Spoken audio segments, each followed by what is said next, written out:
রাজনৈতিক ইলেকশন পরবর্তী ইস্যুগুলো নিয়ে আলোচনা হয়েছে, বাট সেটা এখানে আর বলা যাবে না। আমরা সবাই একমতে বলেছি আমরা কেউ প্যালেস্টাইনে গণহত্যাকে আমরা সমর্থন করি না।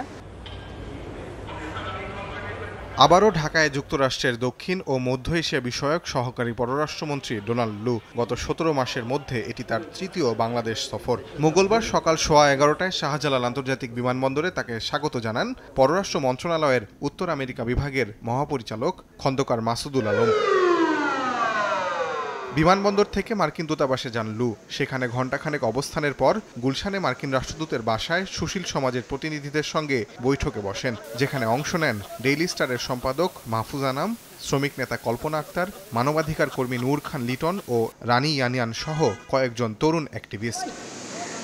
তবে ঘণ্টা দেড়েকের বৈঠক শেষে গণমাধ্যমে এড়িয়ে যান মাহফুজ আনাম, নূর খান লিটনরা। তরুণ জলবায়ু কর্মী সোহানুর রহমান জানান, নির্বাচন পরবর্তী গণতন্ত্র, মানবাধিকার, অর্থনৈতিক অবস্থা ও জলবায়ু নিয়ে মূলত আলোচনা হয়েছে। ফিলিস্তিন ইস্যুতে বাংলাদেশিদের মনোভাব সম্পর্কেও জানতে চান মার্কিন কর্মকর্তা।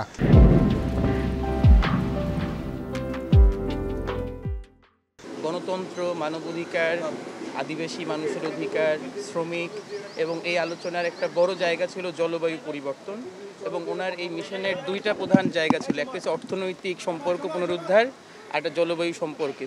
রাজনৈতিক ইলেকশন পরবর্তী ইস্যুগুলো নিয়ে আলোচনা হয়েছে, বাট সেটা এখানে আর বলা যাবে না। আমরা সবাই একমতে বলেছি আমরা কেউ প্যালেস্টাইনে গণহত্যাকে আমরা সমর্থন করি না। নির্বাচনের আগে দুইবার বাংলাদেশ এসে ডোনাল্ড লু ছোটাছুটি করেন রাজনৈতিক মহলে। তবে এবারের সফরের এজেন্ডা পুরোটাই ভিন্ন। ৩ দিনের সফরের উদ্দেশ্য সম্পর্ক জোরদার করা। মার্কিন পররাষ্ট্র দপ্তর বলছে, ঢাকা সফরে দুই দেশের সহযোগিতার সম্পর্ক ছাড়াও জলবায়ু সংকট ও দ্বিপক্ষীয় অর্থনৈতিক সম্পর্ক আরও জোরদার করা নিয়ে আলোচনা করবেন ডোনাল্ড লু। বুধবার পররাষ্ট্র সচিবের সঙ্গে বৈঠক করবেন ডোনাল্ড লু। এছাড়াও পররাষ্ট্রমন্ত্রী এবং বন ও পরিবেশ মন্ত্রীর সঙ্গেও আলোচনা হবে তার। তাজওয়ার মাহমুদ, সময় সংবাদ, ঢাকা।